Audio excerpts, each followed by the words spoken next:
Greetings students. In this module, we will discuss the other type of arrangement of conductor. Before this module, we discussed a straight current carrying conductor. What will be the pattern of magnetic field around a straight current carrying conductor? In this module, we will discuss about the pattern of magnetic field around a circular loop. कि circular loop के case में किस तरह का pattern रहेगा magnetic field lines का, तो उसका हम फायदा कहाँ पे उठा सकते हैं. So that we will discuss the applications and advantages or use in the later modules.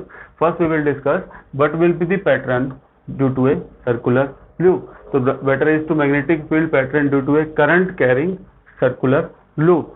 So जिसमें से हम करंट पास करेंगे उस सर्कुलर लूप के अराउंड जो मैग्नेटिक फील्ड का पैटर्न है वो किस तरह से रहेगा. So to understand the concept, we will again use the cardboard. In the previous module we discussed we have a straight current carrying conductor और वो सेंटर में हम पास कर रहे थे, उसमें से करंट पास कर रहे थे हम one in the case one from in the upward direction, in the case two downward direction. So in case of circular loop here we are taking in the form of semi circle. कि इस तरह से हम ले रहे हैं कि अगर इस तरह की चीजें होंगी, सर्कुलर लूप है तो उसमें से करंट कैसे पास होगा. So to understand the concept you can look here carefully. So I have a cardboard with two, generally it have three holes, but we have to discuss first and second. We pass this circular loop through that cardboard. तो वो आप ध्यान से देखोगे तो इस तरह से हो जाएगा, ठीक है. So this arrangement that I have drawn on the board is similar to this pattern. So this is the circular wire which is passing through the cardboard at 2 points. Let's assume this is the A point, this is the B point. When you see this arrangement, it is similar to this diagram. So after passing through these 2 points, we will connect these wires to a source of current. Let's assume a battery, positive terminal, negative terminal. The A end of the battery means this side.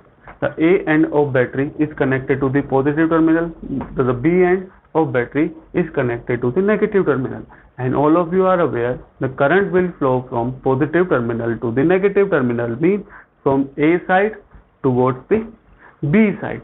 Now you can see I have already drawn the pattern of magnetic field lines around the circular loop on that particular sheet. So when you look at this, near the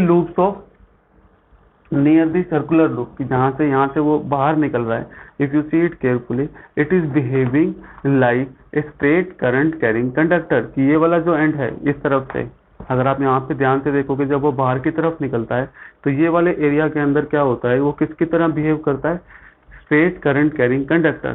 Similar in case of the B point. In case of B point, when you arrange it in a proper way, the B point, इस point के ऊपर भी वो किसकी तरह behave करता है, बिल्कुल सर्कुलर लूप जहां से वो एंटर कर रहा है तो वहां पे वो किसकी तरह बिहेव कर रहा है, like a straight current carrying conductor. And we have already discuss how we can find out the direction of magnetic field line by using the right hand thumb rule. अब ये किस तरह से बिहेव कर रहा है, if we arrange them, this is the circular loop, यहाँ से बाहर निकल रहा है, यहाँ पे स्ट्रेट करंट कैरिंग कंडक्टर की तरह बिहेव कर रहा है, यहाँ से अंदर जा रहा है तो यहाँ पे स्ट्रेट करंट कैरिंग कंडक्टर की तरह बिहेव कर रहा है, और जब सेंटर में आएगा तो यहाँ पे वो इस तरह से हो गया 1 2 3. सो यहाँ से वो इधर जा रहा है, इस तरह से अरेंजमेंट है according to this diagram from A point to the B point. If you arrange in a proper way it will look like this. तो जब ये यहाँ से बाहर निकलेगा तो वो किसकी तरह बिहेव कर रहा है, स्ट्रेट करंट कंडक्टर. जहाँ से एंटर करेगा वहां पे किसकी तरह बिहेव कर रहा है, behaving like the straight current carrying conductor. Same इसी तरह से सेंटर के अंदर जो हवा में होगा straight current carrying conductor. So by using the right hand thumb rule we can find out the direction of magnetic field line. If you arrange, this is the direction, ये ऊपर की तरफ जा रहा है तो ये हो गया आपका.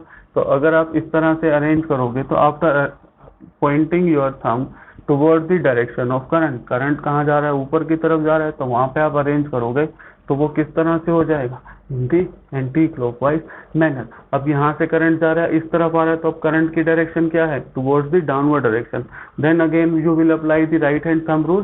तो राइट हैंड थंब रूल जब आप उसके ऊपर अप्लाई करोगे it will behave like a clockwise manner. So at point A और at point B mean near the coil, near the circular loop. वहां पे क्या होगा, वो स्ट्रेट करंट कैरिंग कंडक्टर की तरह बिहेव करेगा। At point A direction of current is from bottom to the upward direction में है। जब वो एंटर करेगा वहां पे करंट की डायरेक्शन क्या है, towards the downward direction. By applying the right hand thumb rule at point A and B, you can find out the direction of magnetic field, or you can use the magnetic compass to find out the direction of magnetic field. The right hand thumb rule is the easier one. So at point A, at point B, and when you look at it closely, near the A and B point, magnetic field line are circular in the form of concentric circle at point A, at point B. लेकिन जैसे जैसे आप दूर जाते जाओगे इनके अंदर, you will see they are curved shape. ठीक है, first one, second one, same for the second, इधर जा रही है वो, उधर जा रही है। When you see carefully at the center, यहाँ पे बिल्कुल एक सेंटर में बिल्कुल सीधी लाइन आ रही है, straight line, that is due to this loop. तो A point, B point, point जब हम सर्कुलर लूप के पास में होंगे, near to the circular loop, the magnetic field lines will be circular or in the concentric circles. At point B, same circle in the form of concentric circle. The direction of magnetic field line at point A and at point B is opposite. This is anti-clockwise, this is clockwise. But when you look at the center of this loop, कि centre में देखोगे तो देखो ये भी ऊपर जा रहा है, ये भी ऊपर जा रहा है, ये भी ऊपर जा रहा है। तो at the center, the direction of magnetic field lines is same, कि वो दोनों क्या जा रहे हैं, ऊपर जा रहे हैं, स्ट्रेट नजर आ रहे हैं, पैरेलल नजर आ रहे हैं। But in actual all the magnetic field lines are close concentric curves. तो हमने पढ़ा हुआ है कि क्योंकि जब हम पेपर के ऊपर ड्रॉ करेंगे तो हम पेपर के ऊपर ड्रॉ करते हुए पूरी लाइन तो बना नहीं सकते कि circle will be like in this manner. हमारी ये जो शीट है उसके ऊपर जब हम सर्कल, ये सेंटर वाले पोर्शन पे इतनी वाली जो लाइन है यहाँ पे रहेगा, क्योंकि सेंटर वाले पोर्शन की जो मैग्नेटिक फील्ड है उसको आप ड्रॉ करोगे तो इस तरह से आएगी। वो इतनी बड़ी होती है कि जब वो पेपर के ऊपर हम ड्रॉ करते हैं तो बिल्कुल स्ट्रेट लाइन की तरह आती है कि इस तरह से आप बनाओगे। तो ये वाला पोर्शन तो हम कहीं बना नहीं सकते because sheet is not there. So when you draw that circle on the paper, तो इतनी बड़ी लाइन हो जाती है कि वो आपको बिल्कुल क्या दिखाई देगी, स्ट्रेट लाइन की फॉर्म में दिखाई देगी। So this is the reason. नहीं तो जनरली क्या है कि वो भी वहां पे क्या है, एक कंटिन्यूअस सर्कल की तरह, इस तरह से। अगर आप कोई बहुत बड़ा सर्कल ड्रॉ करोगे और सिर्फ हॉरिजॉन्टल सरफेस के ऊपर आप लाइन से ड्रॉ कर सकते हो कि ये बाकी चीज तो हवा में जा रही है और यहाँ पे लेके आओगे तो यहाँ पे बिल्कुल सीधी लाइन आपको दिखाई देगी। So this M is the middle portion of this. So I hope this arrangement and what is happening there is clear to everyone. So how to write this construction, wire AB, conductor which passes through the cardboard at two points at point A and at point B and is connected to the battery. A end is connected to the positive, B is connected to the negative terminal. Next is what are the observations, कि when you connect this circular loop with the source of current, कि जैसे हम current pass करेंगे तो क्या होगा इसके अंदर से, circular and concentric magnetic field lines will be circular and concentric near the coil, कि कोयल के पास में वो क्या रहेंगी, सर्कुलर रहेंगी और कंसेंट्रिक सर्कल्स बनाएंगी। Next is eight the centre, कि जो सेंटर है कोयल का वहां पे क्या होगा, at the center magnetic field lines are straight and parallel. कि ध्यान से देखोगे तो एक टाइम ऐसा आएगा कि बिल्कुल वो पैरेलल नजर आने लग जाएंगी कि वो कहाँ पे। तो question can also be like this, कि सर्कुलर लूप में से करंट पास करते हैं हम तो कौन से पॉइंट के सर्कुलर लूप पे मैग्नेटिक फील्ड लाइन पैरेलल हो जाती है, that is at the center.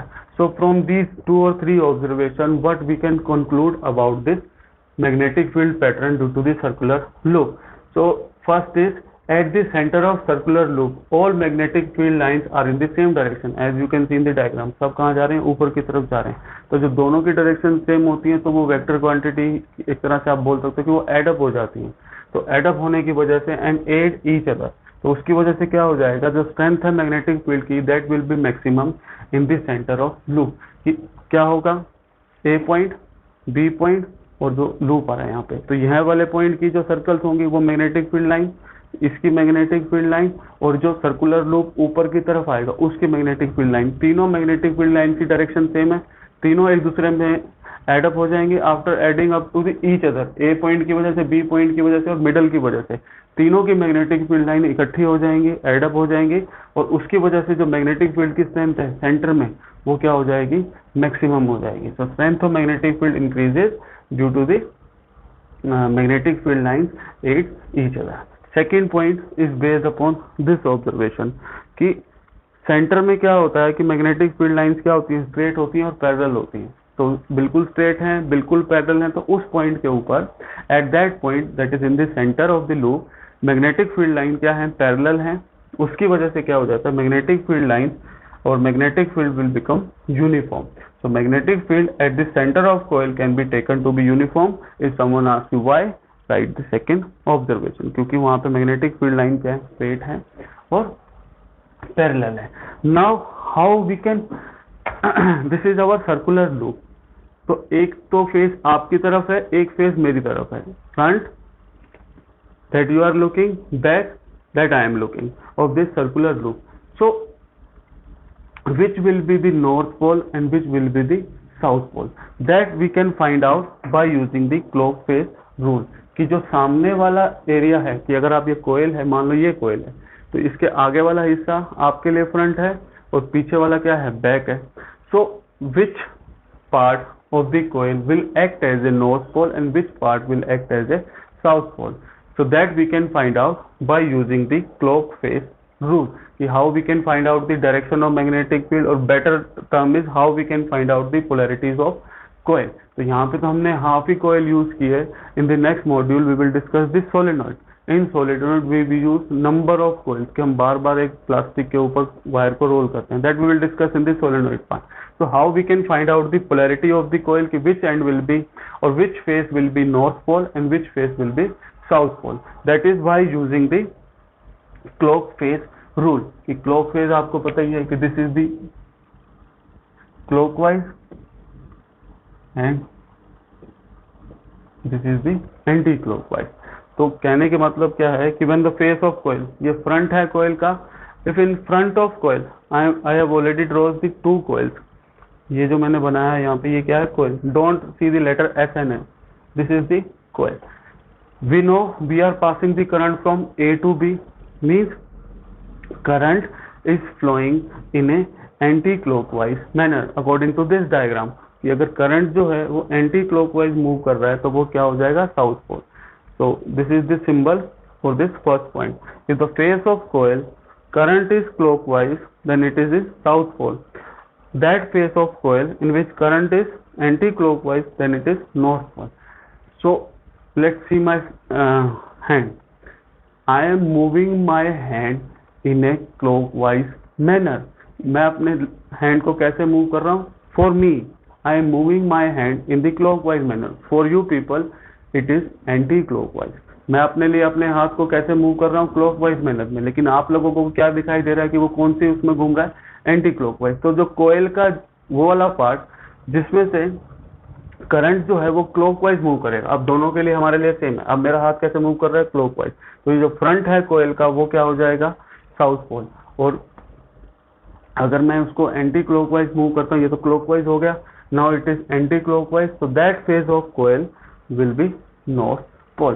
So this will be the use of this clock phase is very much in case of solenoid, but they can also ask in case of circular loop. So you should know about this clock phase rule कि हमको सिर्फ ये ध्यान रखना है कि current की direction क्या है सर्कुलर लूप के अंदर. अगर करंट की डायरेक्शन क्लॉकवाइज मैनर में है then it is south pole. if the current की डायरेक्शन क्या है in the anti clockwise manner then it will be north pole. so you can easily find out the direction of current. Positive terminal यहाँ से attach है तो ए से B जा रहा है, तो ए से बी क्या है, ये क्लॉकवाइज. तो ये सामने वाला हिस्सा क्या है, साउथ पोल. अगर मैं इसको चेंज कर देता हूँ, पॉजिटिव इधर चला जाए और नेगेटिव इधर आ जाए, तो जो फ्रंट है वो क्या हो जाएगा, चेंज हो जाएगा. so that's how we can calculate the find out the polarities of coil, which end is north pole and which end is south pole. So I hope this module is clear to everyone, that is magnetic field pattern due to a current carrying circular loop. So you can also write current carrying circular loop. So how to write in the notebook? First will be the heading, magnetic field pattern due to a circular loop. Then draw this diagram. Afterward write this construction, then the observations, Then the conclusion part. After writing the conclusion part, you can write the how we can find out the direction of magnetic field, or better it is to write how we can find out the polarities of coil. So then the clock phase rule, then write the first or second point, and along with the first or second point you can draw this representation or draw this simple diagram कि clockwise के लिए आपको ये draw करना है और anti clockwise के लिए सेकंड वाला जिसमें n मेंशन किया होगा। तो S and N, तो आप ध्यान से देखोगे तो S ऊपर जा रहा है नीचे जा रहा है, तो ये डायरेक्शन हो गई करंट की। Same in case of note. So this is for the simple representation of clock phase. So that's how you have to write in your fair notebook. So this is what all about the magnetic field pattern due to a circular loop. So if you still have any doubt related to this कि किस तरह से हमको use करना है, you can ask in the comment section. So now you can take the screenshot and can write in your fair notebook. Thank you students.